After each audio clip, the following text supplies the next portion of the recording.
राधे राधे। हर हर महादेव। अब तक की कथा में आपने सुना कि पार्थिव शिवलिंग किस प्रकार बनाएं और किस तरह उनकी पूजा करें। इससे पहले अध्याय में विधि पूर्वक पार्थिव पूजा बताई गई। वह भोग और मोक्ष देने वाली तथा भगवान शिव के प्रति भक्ति भाव को बढ़ाने वाली है।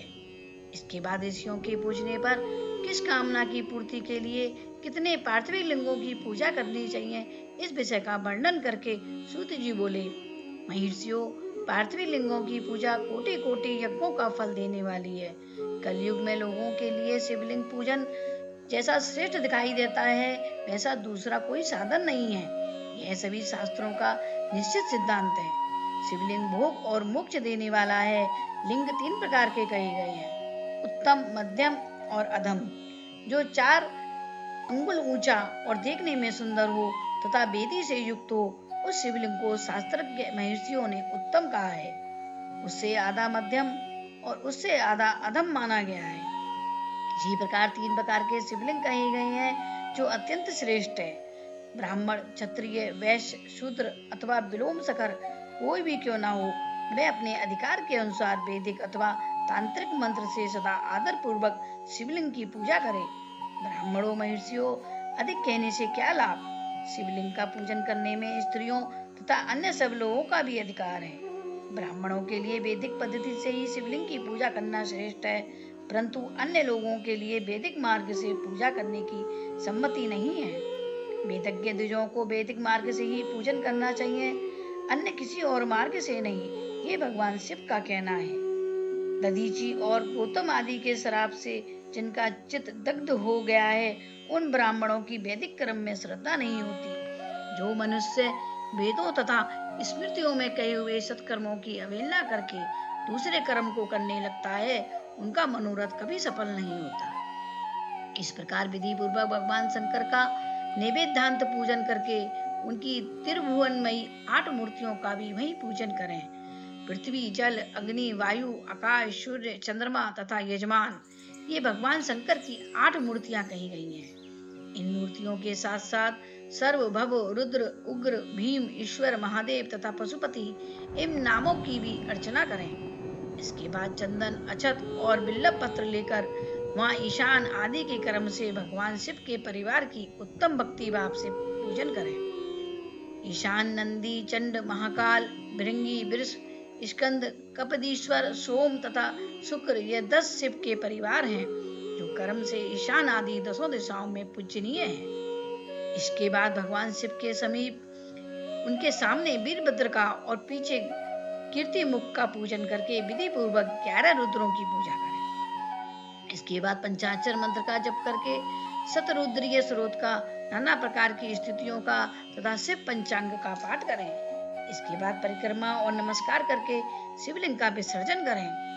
इस प्रकार मैंने शिव पूजन की सभी विधि का आदर पूर्वक वर्णन किया। रात्रि में देव कार्य को हमेशा उत्तर अभिमुख होकर ही करना चाहिए। इस प्रकार शिव पूजन भी भक्ति भाव, पवित्र भाव से सदा उत्तर अभिमुख होकर ही करना उचित है। जहाँ शिवलिंग स्थापित हो, उससे पूर्व दिशा का आश्रय लेकर नहीं बैठना या खड़ा होना चाहिए, क्योंकि वह दिशा भगवान शिव के आगे या सामने पड़ती है और इष्ट देव का सामना रोकना ठीक नहीं। शिवलिंग से उत्तर दिशा में भी न बैठे, क्योंकि उधर भगवान शंकर का वामंग है, जिसमें शक्ति स्वरूपा देवी उमा विराजमान है। पूजक को शिवलिंग से पश्चिम दिशा में भी नहीं बैठना चाहिए, क्योंकि वह आराध्य देव का पृष्ठ भाग है।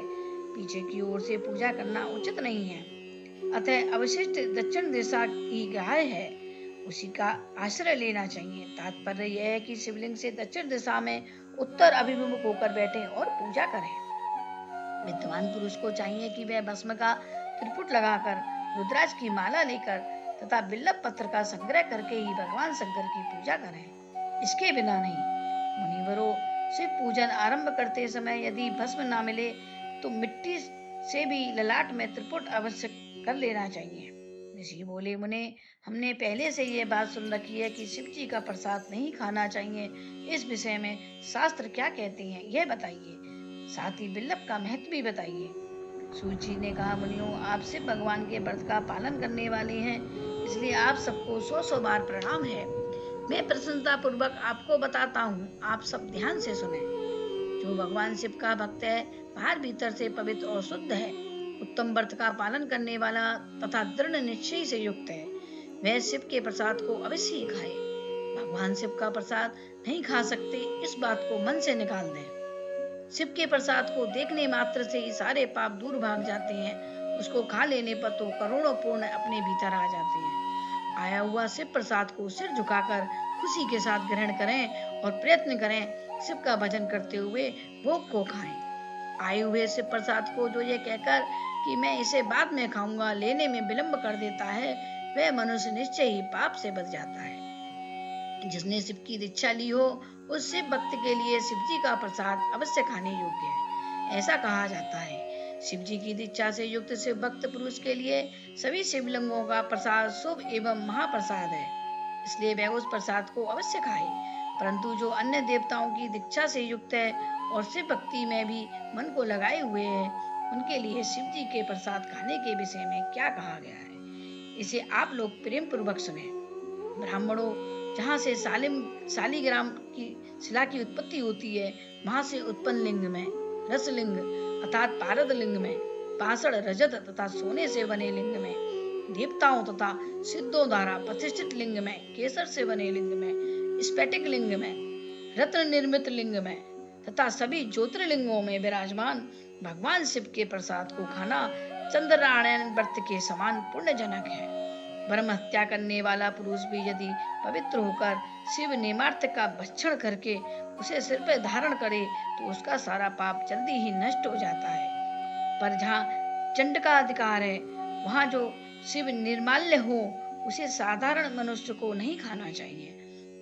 जहाँ चंड का अधिकार नहीं है, वहाँ के शिव के प्रसाद का सभी को भक्ति पूर्वक भोजन करना चाहिए। बाणलिंग अर्थात नर्मदेश्वर, लोह निर्मित सोने आदि धातु में लिंग, सिद्धलिंग, जिन लिंगों की उपासना से किसी ने सिद्धि प्राप्त की है अथवा जो सिद्धों द्वारा स्थापित हैं, वे लिंग, संभेभू भूतलिंग, इन सब लिंगों में तथा शिव की प्रतिमाओं में चंडिका का अधिकार नहीं है। जो मनुष्य शिवलिंग को विधि पूर्वक स्नान कराकर उस स्नान के जल का 3 बार आचमन करता है, उसके कायिक, वाचिक और मानसिक तीनों प्रकार के पाप यहाँ शीघ्र नष्ट हो जाते हैं। जो शिव का प्रसाद पत्र, पुष्प, फल और जल खाने योग्य नहीं है, वह सब भी शालिग्राम शिला के स्पर्श से पवित्र ग्रहण के योग्य हो जाता है। मुनीश्वरों, शिवलिंग के ऊपर चढ़ा हुआ जो द्रव्य है वह खाने योग्य नहीं है। जो वस्तु लिंग स्पर्श से रहित है अर्थात जिस वस्तु को अलग रखकर शिव जी को चढ़ाया जाता है, लिंग के ऊपर नहीं चढ़ाया जाता, उसे अत्यंत पवित्र जानना चाहिए। मुनिवरों, इस प्रकार प्रसाद के विषय में शास्त्र का निर्णय बताया गया है। अब तुम लोग ध्यान से आदर पूर्वक बिल्लभ का महात्म्य सुनो। यह बिल्लभ वृक्ष महादेव का ही रूप है। देवताओं ने भी इसकी स्तुति की है, फिर आसानी से इसकी महिमा को नहीं समझा जा सकता। तीनों लोकों में जितने पुण्य तीर्थ प्रसिद्ध हैं, वे सभी तीर्थ बिल्लभ वृक्ष के मूल भाग में निवास करते हैं। जो पूर्णात्मा मनुष्य बिल्लभ के मूल रूप में लिंग स्वरूप अविनाशी महादेव जी का पूजन करता है, वह निश्चय ही शिव पद को प्राप्त होता है। जो बिल्लभ की जड़ के पास जल से अपने मस्तिष्क को सींचता है, वह सभी तीर्थों में स्नान का फल पा लेता है और वही इस पृथ्वी पर पावन माना जाता है। इस बिल्लभ की जड़ के परम उत्तम थाले को जल से भरा हुआ देखकर महादेव जी पूरी तरह संतुष्ट होते हैं। जो मनुष्य गंध, पुष्प आदि से बिल्लभ के मूल भाग का पूजन करता है अर्थात उसकी जड़ की पूजा करता है, वह शिवलोक को पाता है और इस लोक में भी उसकी सुख संपत्ति बढ़ती है। जो बिल्लभ अर्थात बेलपत्र की जड़ के पास आदर पूर्वक दीपावली जलाकर रखता है अर्थात दीपक जलाता है, वह तत्व ज्ञान से संपन्न हो भगवान महेश्वर में मिल जाता है। जो बेलपत्र की डाली को पकड़कर हाथ से उसके नए नए पत्ते उतारता और उससे उस बिल्लभ की पूजा करता है, वह सब पापों से मुक्त हो जाता है। जो बेलपत्र की जड़ के पास भगवान शिव में भक्ति रखने वाले एक भक्त को भी भक्ति पूर्वक भोजन कराता है, उसे कोटि गुना पुण्य मिलता है। जो बिल्लभ की जड़ के पास शिव भक्त को खीर और घी से मिला अन्न देता है, वह कभी गरीब नहीं होता। ब्राह्मणों, इस प्रकार मैंने संगोपांग शिवलिंग पूजन का वर्णन किया है। यह प्रवृत्ति मार्गी तथा निवृत्ति मार्ग भी पूजकों के भेद से 2 प्रकार का होता है। प्रवृत्ति मार्गी लोगों के लिए पीठ पूजा इस पृथ्वी पर सभी अभिष्ट वस्तुओं को देने वाली होती है। प्रवृत्त पुरुष अच्छे ज्ञानी गुरु आदि के द्वारा ही सारी पूजा पूरी करें और अभिषेक के अंत में अनहनी के चावल से बना हुआ प्रसाद निवेदन करें।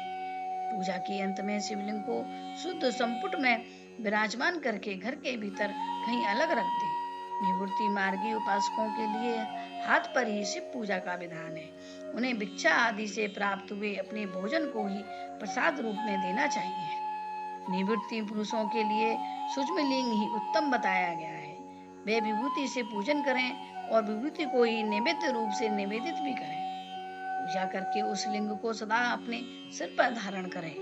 आपको मेरी शिव पुराण की यह वीडियो अच्छी लगे तो प्लीज एक लाइक अवश्य करें और चैनल पर नए हो तो सब्सक्राइब करें और यह वीडियो शेयर करें। वह भी पुण्य का एक काम है। राधे राधे। हर हर महादेव।